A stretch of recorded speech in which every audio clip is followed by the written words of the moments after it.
Hello दोस्तों, आज मैं जिस वैकेंसी की बात करने वाला हूँ वो सीधा इंटेलिजेंस ब्यूरो से निकल के आई है, जिसे हम आईबी के नाम से भी जानते हैं। तो चलिए इस वैकेंसी के बारे में एक बार मैं आपको पूरा डिटेल में बता देता हूँ। सबसे पहले तो हम बात करेंगे कि कौन एलिजिबल है इस वैकेंसी के लिए। तो जो ग्रेजुएट लेवल के कैंडिडेट हैं वो इस फॉर्म के लिए अप्लाई कर सकते हैं। 10th और 12th वाले इस वैकेंसी के लिए एलिजिबल नहीं हैं।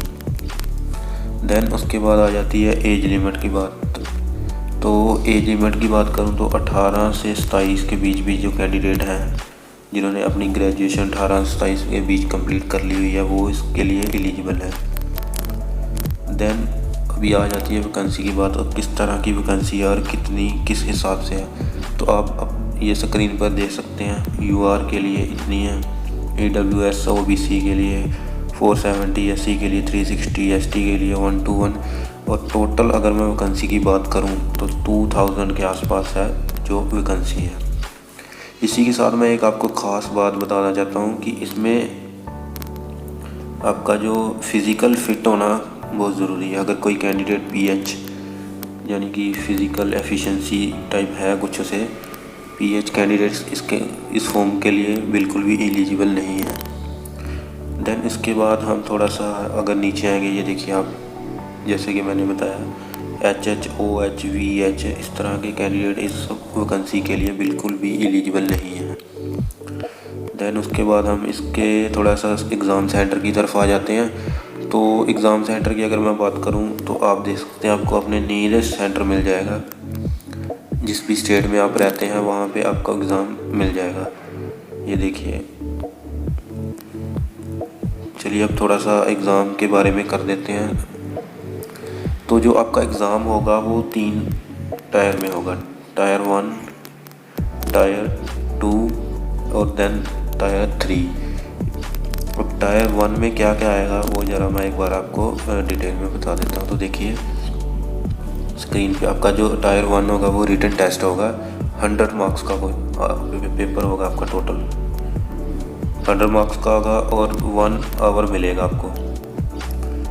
1 आवर में आपका जनरल अवेयरनेस आ जाएगा, क्वांटिटी एप्टीट्यूड आएगा जिसको मैथ कहते हैं, न्यूमेरिकल, ये लॉजिकल यानी कि रीजनिंग आ जाएगा, इंग्लिश लैंग्वेज आ जाएगी और जनरल स्टडीज़ आ जाएगी। जनरल स्टडीज़ के बीच में जैसे करंट अफेयर वगैरह इस तरह की चीज़ें, साइंस वगैरह आ जाएगा। अगर आप ये एग्ज़ाम को क्वालिफाई कर लेते हैं दैन उसके बाद आपका टीयर 2 होगा। अब टीयर 2 में क्या आएगा, टीयर 2 में एक डिस्क्रिप्टिव पेपर होगा जिसमें आपको 30 मार्क्स का ऐसे आएगा और कॉम्प्रीहेंशन आएगा 20 मार्क्स का। इसमें कम से कम अगर आपको पास करने के लिए 30% मार्क्स एटलीस्ट आपको चाहिए, फिर ही आप टीयर 2 के लिए 3 के लिए एलिजिबल हो। तो चलिए इसके बाद देख लेते हैं क्या है। अगर जैसे ही आपका टीयर 1 और टीयर 2 हो जाता है, दैन जैसे आपका टीयर 1 और टीयर 2 एग्ज़ाम हो जाता है, देन उसके बाद क्या होगा आपका टीयर 3। अब टीयर 3 में क्या होगा वो मैं ज़रा आपको थोड़ा सा डिटेल में बताना चाहूँगा। टीयर 3 में आपका एक इंटरव्यू होगा। जी हाँ, इस एग्ज़ाम में एक इंटरव्यू है जो टीयर 3 में होगा। जब आप 1 और 2 क्वालिफाई कर जाएंगे उसके बाद टीयर 3 में आपका इंटरव्यू होगा।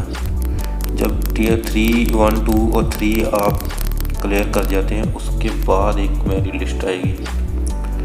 अब इन केस अगर किसी के मार्क्स सेम आ जाते हैं, मान लीजिए अगर आपके या किसी और दूसरे कैंडिडेट के सेम मार्क्स आ गए, तो सिलेक्शन उसके बाद किस तरह से होगा, सिलेक्शन इस तरह से होगा कि आपकी डेट ऑफ बर्थ को वो देखेंगे। आपकी जो डेट ऑफ बर्थ होगी उसको देखेंगे। अभी मैं थोड़ा एग्जांपल लेके आपको बात समझा देता हूँ। मान लीजिए अगर आपकी डेट ऑफ बर्थ है 2000 और सामने वाले की है 98, तो इसमें से जो सिलेक्शन होगा वो 98 वाले का होगा। जो हायर होगी, जिसका जो आपसे बड़ा होगा, उसकी जो सिलेक्शन है वो सबसे पहले करेंगे। तो ये बात आप ध्यान में रखना कि इसमें थोड़ी सी डेट ऑफ बर्थ का भी उन्होंने दिया हुआ है। बाकी मैं नोटिफिकेशन है जो इसका दिया हुआ वो आपको लिंक में दे दूँगा, डिस्क्रिप्शन में दे दूँगा, आप वहाँ से एक बार चेक कर सकते हैं। इसके अलावा अगर आपको कोई और किसी भी तरह का डाउट आता है इसमें तो आप पूछ सकते हैं। बाकी अप्लाई जो लिंक है इसका वो मैं डिस्क्रिप्शन बॉक्स में दे दूँगा। किसी को कोई किसी भी तरह का अगर डाउट आता है तो वो कमेंट सेक्शन में कमेंट करके पूछ सकता है। बाकी चैनल को सब्सक्राइब करें, लाइक करें वीडियो को। Thank you.